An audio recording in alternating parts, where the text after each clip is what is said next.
Assalamualaikum warahmatullahi wabarakatuh.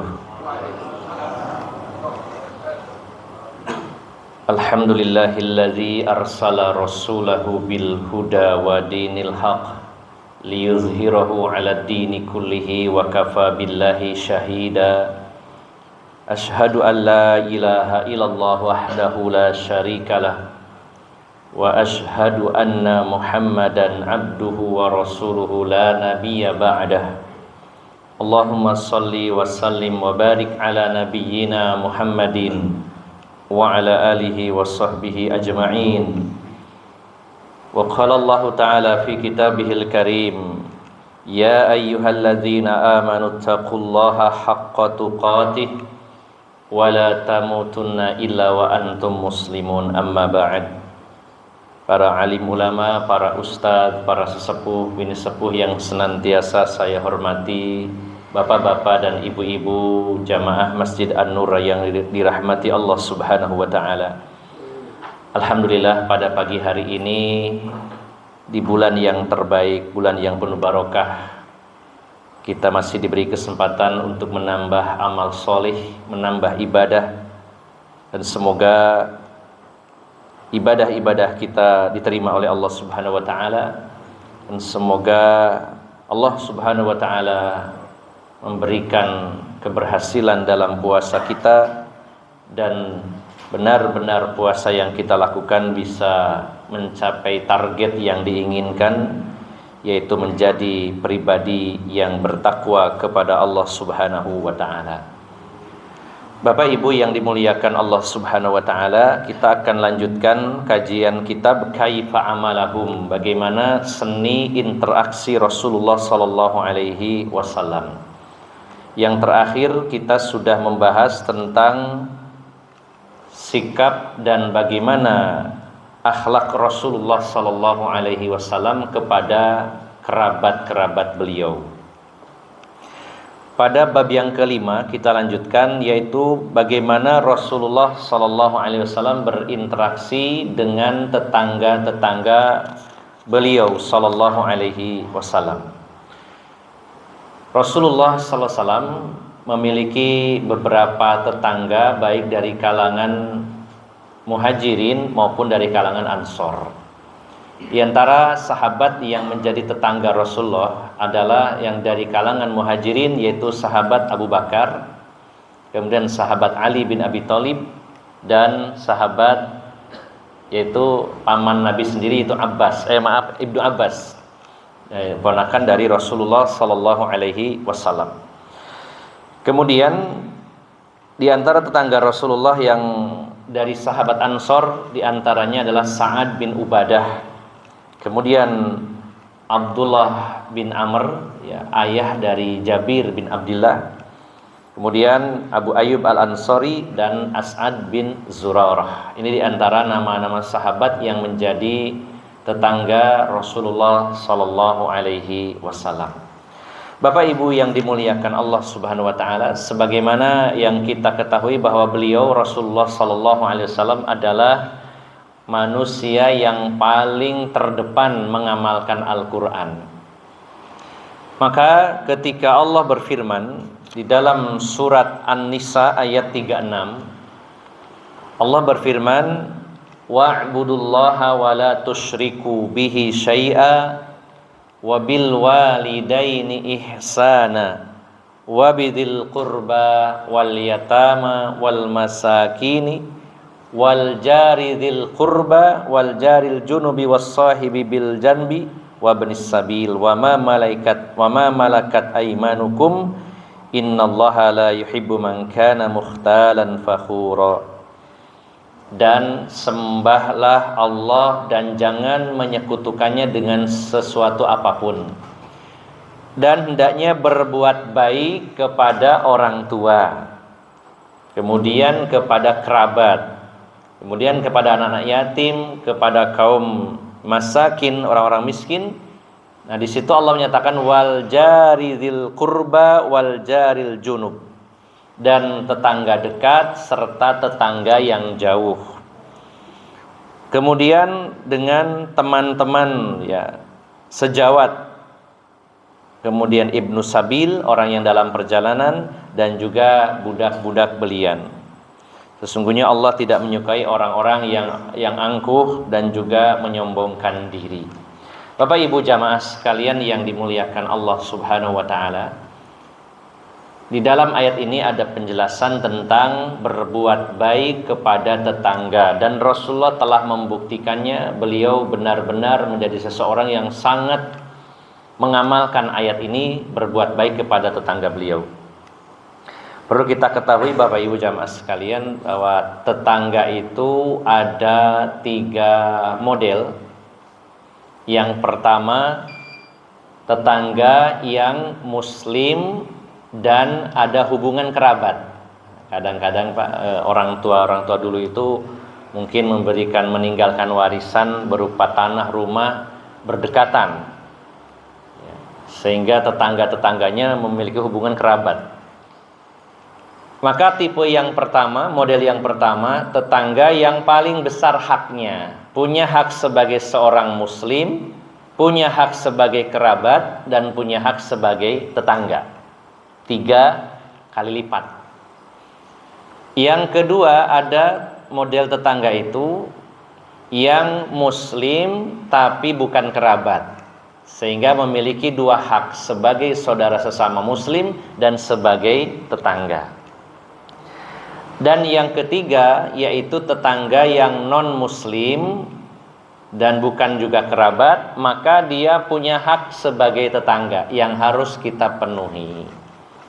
Bapak Ibu jamaah sekalian yang dimuliakan Allah Subhanahu wa taala, apa yang dilakukan Rasulullah benar-benar pengamalan dari Al-Qur'an, dan juga beliau benar-benar mengamalkan apa yang beliau sabdakan.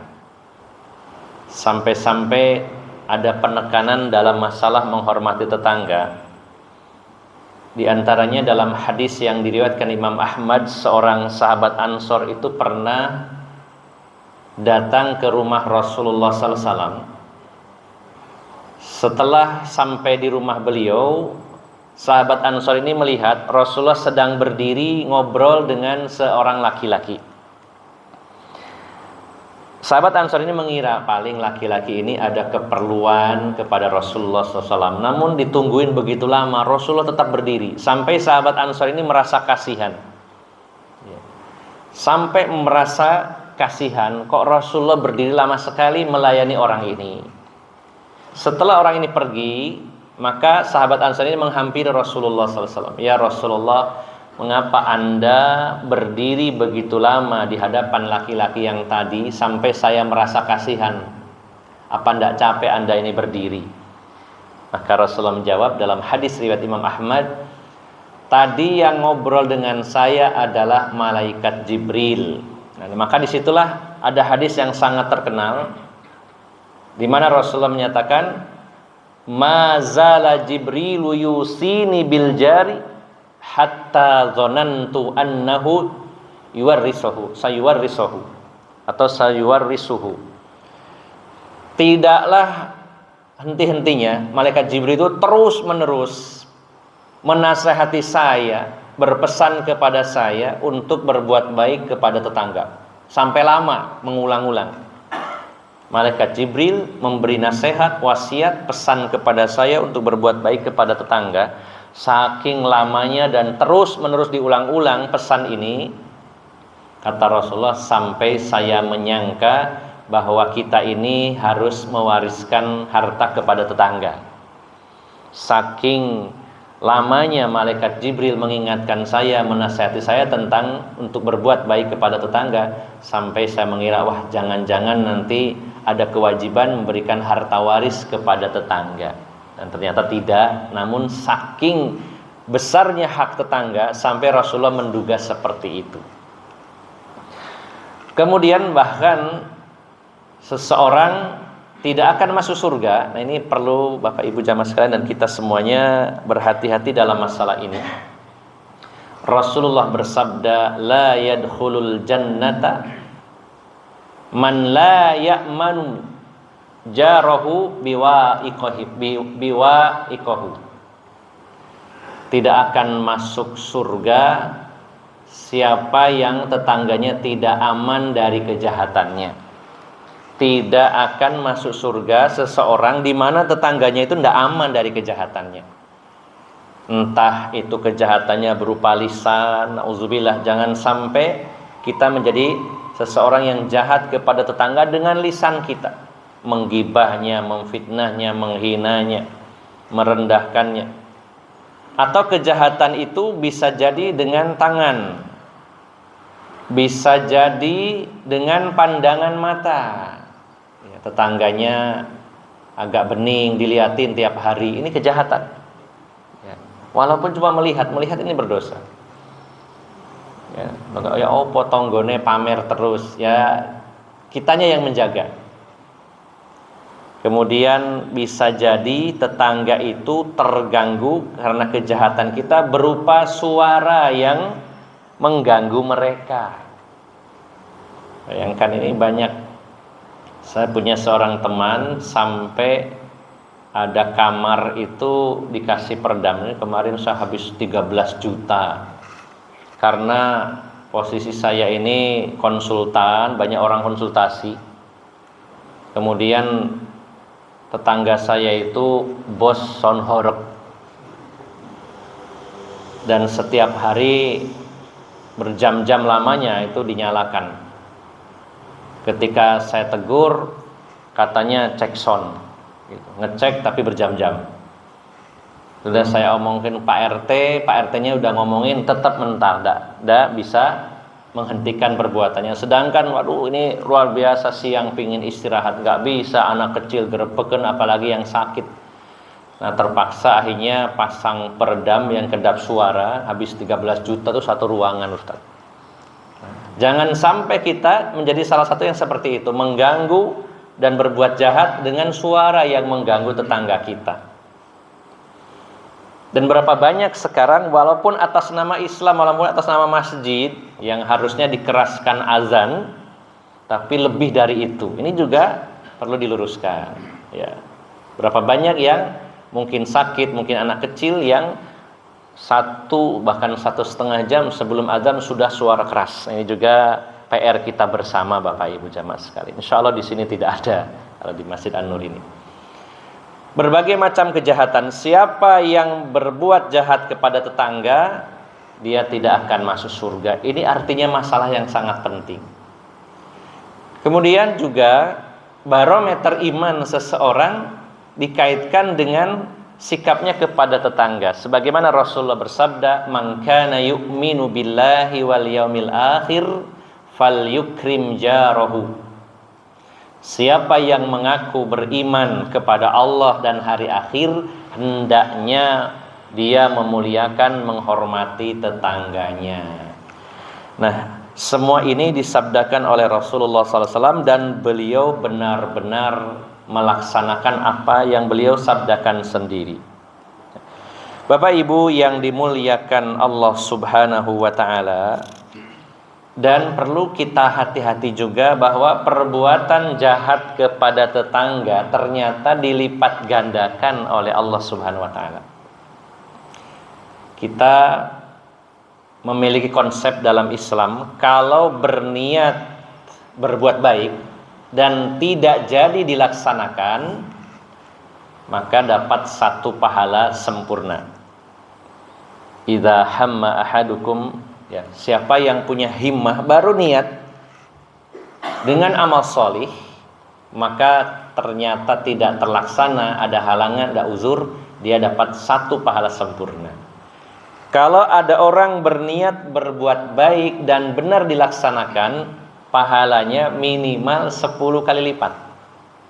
Tadi malam kita sudah niat besok habis subuh kumpul dengerin kultum, dan ternyata dilaksanakan, minimal 10 kali lipat Bapak Ibu. Itu yang terkecil, tidak ada 2 kali, 3 kali, minimal 10 kali lipat. Ada yang 100, ada yang 700, ada yang 1.000.000. Tergantung kualitas ibadah yang terlaksana tadi. Jadi walaupun niat mendengarkan ceramah terus ngantuk, ya, itu minimal 10 Pak, minimal. Walaupun ngantuk. Ya, lumayan lah ngantuk terus soalnya 10 kali lumayan. Kenapa Pak? Jenengan sudah capek tarawih, bangun pagi, apalagi ibu-ibu sudah masak. Kalau hadir jadi apa yang diniatkan minimal 10 kali. Nah, berarti yang serius, tidak ngantuk, bisa 100, bisa 1000, bisa 1.000.000 dan seterusnya, Bapak Ibu. Amin ya, mudah-mudahan begitu.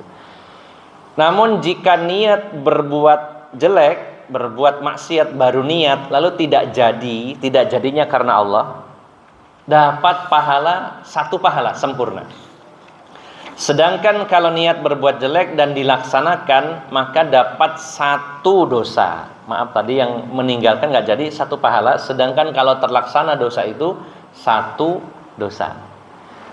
Ini dalam hadis yang secara umum konsepnya demikian, tapi ada pengecualian. Dosa itu bisa berlipat dengan beberapa sebab, beberapa faktor.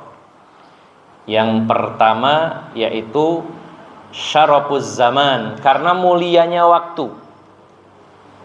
Kalau ada orang mabuk-mabukan ya, di bulan Syawal dengan mabuk-mabukan di bulan Ramadan, dosanya beda, Bapak Ibu. Karena ada mulianya waktu di situ. Kalau ada orang yang mabuk-mabukan di bulan Ramadan, poso-poso Ramadan saya mendem awan. Dan itu dosanya dilipat gandakan karena ada syarafuz zaman, mulianya waktu. Konsep awalnya cuma 1, tapi bisa dilipat gandakan juga dosa itu dengan mulianya waktu. Yang kedua, syaraful makan, mulianya tempat. Kalau ada orang nun sewu selingkuh, janjian sama selingkuhannya di hotel, yang satunya janjian ketemuan dengan selingkuhannya di masjid. Sama-sama selingkuhnya Pak, tapi dosanya lebih besar yang mana Pak? Yang di masjid. Apalagi janjiannya di Masjidil Haram gitu ya, pura-pura umroh, janjian di sana. Luar biasa, selingkuh sambil umroh. Mudah-mudahan tidak ada lah seperti ini, contoh saja. Tapi kalau ada kenemenan kayak janjian pesawatnya beda, di sana ketemu 9 hari. Soalnya kalau di sana aman dari pasangan masing-masing, misalkan begitu. Dosanya jauh lebih besar karena syaraful makan, mulianya tempat. Yang ketiga, karena mulianya kedudukan seseorang. Santri berdosa dibandingkan kiainya yang berdosa, lebih besar kiainya. Jamaahnya dengan ustadznya bersama-sama berdosa, yang lebih besar dosa ustadznya. Karena kedudukannya sebagai dai, sebagai mubalik, yang mana dia paham ilmunya, menyampaikan ilmunya, menasihati kepada orang lain, tetap melakukan dosa walaupun dosanya sama, tapi dilipat gandakan dibandingkan orang biasa. Tambahan lagi adalah khusus tetangga, karena ada hadis Nabi SAW, Rasulullah menegaskan, sungguh jika seseorang berzina dengan 10 wanita, dibandingkan 10, seandainya ada seseorang berzina dengan 10 wanita, dosanya lebih besar ketika orang tersebut berzina dengan 1 perempuan tetangganya. Dosanya lebih besar, 10 kali lipat. Bukan berarti ini anjuran, wah kalau begitu ping 10. Enggak. Maksudnya membandingkan dosanya. Mencuri dari 10 rumah lebih ringan dosanya daripada mencuri dari rumah tetangga. Jadi hati-hati, tetangganya punya pohon kelengkeng, sudah dirawat dari mulai bunga, sudah mulai ada muncul buah kecil, ditutupi dengan rapi. Wayai panen, pas pergi keluar kota 2 hari, pulang tinggal pohonnya, buahnya nggak ada. Ternyata pelakunya tetangganya, ya. Nah, ini dosanya 10 kali lipat dibandingkan mencuri kelengkeng dari rumah-rumah bukan tetangganya. Oleh karena itu, semua hal, bentuk kejahatan apapun kepada tetangga, dosanya dilipat gandakan daripada dosa kepada orang lain di luar tetangga. Nah, Bapak Ibu jamaah sekalian yang dimuliakan Allah Subhanahu wa taala, terus batasannya tetangga itu bagaimana Bapak Ibu? Memang ada perbedaan para ulama dalam mendefinisikan siapa yang dianggap tetangga. Sebagian ulama ada yang berpendapat bahwa tetangga itu radiusnya 40 rumah ke semua arah. Tapi bagaimana kalau rumahnya di Wonosalam? Satu rumah 1 kilo. Wah, kalau 40 rumah bisa 1 kecamatan lebih itu. Ya, ini rumah yang berdekatan, ini hanya pendapat saja, tapi lebih mudahnya Bapak Ibu jamaah sekalian, ya, sesuai kebiasaan, uruf kebiasaan, istilah tetangga ya sesuai kalau di negeri kita satu lingkungan RT. Makanya namanya rukun tetangga. Biasanya sekitar 40-50 kakak yang berdekatan. Dikira-kira saja itu tetangga kita. Nah, hak mereka sangat besar, dan apa yang dilakukan Rasulullah SAW luar biasa. Perintah dalam Al-Quran, perintah dalam sabda-sabda beliau seluruhnya amalkan. Kemudian Bapak Ibu jamaah sekalian yang dimuliakan Allah Subhanahu wa taala, di antara tetangga itu yang paling besar haknya adalah yang paling dekat pintunya. Ketika Ibunda Aisyah bertanya kepada Rasulullah, saya mau bersedekah, saya mau berbuat baik ke tetangga, tapi terbatas. Ini terbatas. Mana yang paling berhak? Ya. Maka Rasulullah bersabda dalam hadis riwayat Bukhari, ya, siapa yang paling berhak? Yaitu aqrabu minki baban. Wahai Aisyah, yang paling dekat pintunya dengan pintu rumahmu itu yang paling berhak. Kalau memang mau bagi masakan dan terbatas, ya syukur-syukur kalau masaknya untuk 1 RT, tapi kan tiap hari tidak mungkin, Pak. Sulit, ya sesekali bisa. Ya, nraktir makan pagi 1 RT itu kan tidak mudah, Pak. Kalau terbatas, ini cuman ada untuk 3 rumah, pilih yang terdekat. Jangan sampai melewati yang dekat, sama-sama tetangganya. Nah, ini adalah hak yang paling besar, tetangga yang paling dekat rumahnya dengan rumah kita. Kemudian Bapak Ibu jamaah sekalian yang dimuliakan Allah Subhanahu wa taala, Rasulullah juga menganjurkan kepada kita dan beliau praktekkan, begitu pula para sahabat, yaitu membiasakan memberikan makanan. Kayaknya Rasulullah ketika menyarankan, kalau kalian masak berkuah, maka perbanyaklah kuahnya, lalu bagikan ke tetangga. Pokoknya asal jangan ngirim sop kuah itu, ya.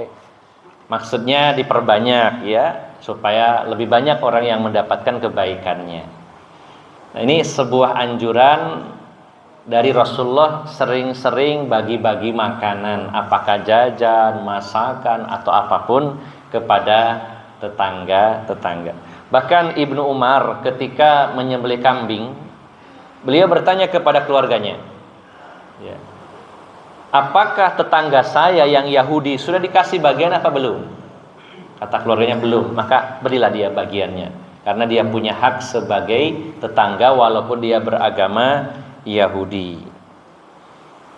Kemudian di antara yang dilakukan Rasulullah SAW adalah beliau memenuhi undangan tetangganya dalam hal yang positif, ya, sebagaimana riwayat dari Anas bin Malik, Rasulullah itu punya seorang tetangga dari Persia, di mana istrinya jago membuat sup, ya, biasanya sup kambing. Kemudian mengundang Rasulullah Sallallahu Alaihi Wasallam. Ya Rasulullah, monggo ke rumah saya, istri saya masak sup kambing, saya mengundang panjenengan. Kata Rasulullah, boleh nggak saya bawa Aisyah istri saya? Kata tetangganya, nggak boleh. Kalau begitu saya nggak berangkat.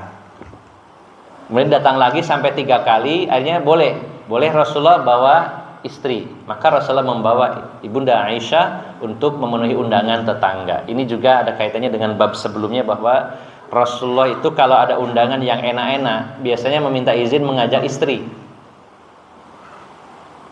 Undangan makan-makan nasi padang, ya. Jadi bapak-bapak makannya padang, istrinya padang. Jangan sampai bapak-bapak makannya nasi padang, istrinya nasi peteng. Gitu ya. Biasakan seperti itu. Kalau diizinkan, saya ingin bawa istri saya, ya monggo. Itu kebiasaan Rasulullah sallallahu alaihi wasallam. Dan ini adalah kaitannya dengan tetangga. Beliau memenuhi undangan dari tetangga Rasulullah sallallahu alaihi wasallam. Kemudian Rasulullah sallallahu alaihi wasallam itu orang yang sangat sabar dengan kejahatan tetangga. Mungkin di antara kita ditakdirkan memang punya rumah yang ada tetangga kurang baik. Ya, saya bisa merasakan sudah 9 tahun pindah rumah 9 kali kontrak. Itu salah satu nikmatnya apa? Gonta-ganti suasana. Kalau ada tetangga yang kurang nyaman, bisa bersabar lebih baik. Tapi kalau nggak ada, wis pindah lagi, nyari lagi yang lain.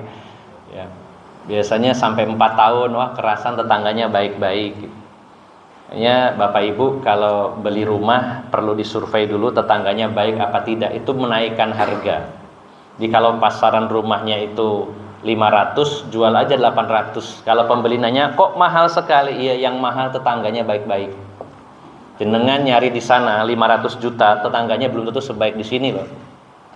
Perlu dibentuk tetangga-tetangga yang baik. Itu juga ada kaitannya dengan bisnis, walaupun bukan tujuan utama. Kalau kita punya rumah yang tetangganya baik-baik, itu nyaman sekali.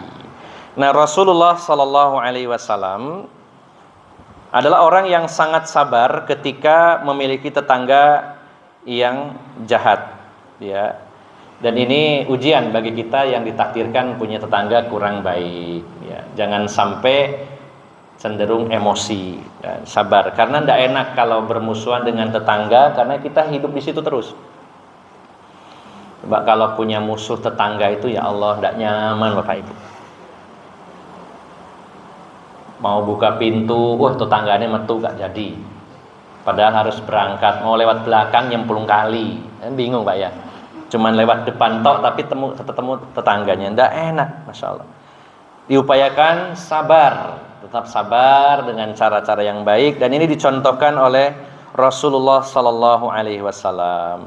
Nah, kemudian Bapak Ibu jamaah sekalian yang dimuliakan Allah Subhanahu wa taala, yang tidak kalah pentingnya tetap kita selipkan ya doa-doa kita kepada Allah Subhanahu wa taala untuk tetangga-tetangga kita. Kita meminta kepada Allah agar diberi tetangga yang baik, tetangga yang solih dan solihah. Karena ini adalah salah satu upaya untuk mendapatkan tetangga-tetangga yang baik.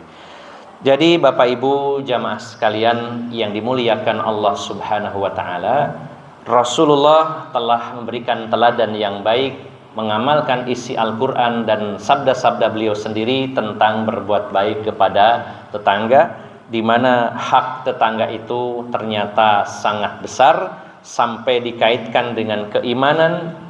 Bahkan malaikat Jibril sekelas malaikat berwasiat terus-menerus kepada Rasulullah untuk berbuat baik kepada tetangga, dan juga ternyata memberikan rasa aman kepada tetangga menjadi salah satu sebab masuknya kita ke dalam surganya Allah Subhanahu wa taala. Semoga kita diberi kemampuan dan keistiqomahan dalam berbuat baik kepada tetangga, dan semoga kita juga menjadi tetangga yang baik untuk orang lain, dan semoga Allah berikan tetangga-tetangga yang solih-solihah untuk kita semuanya. Demikian, semoga bermanfaat dan mohon maaf atas segala kekurangan. Billahi taufiq wal hidayah. Assalamualaikum warahmatullahi wabarakatuh.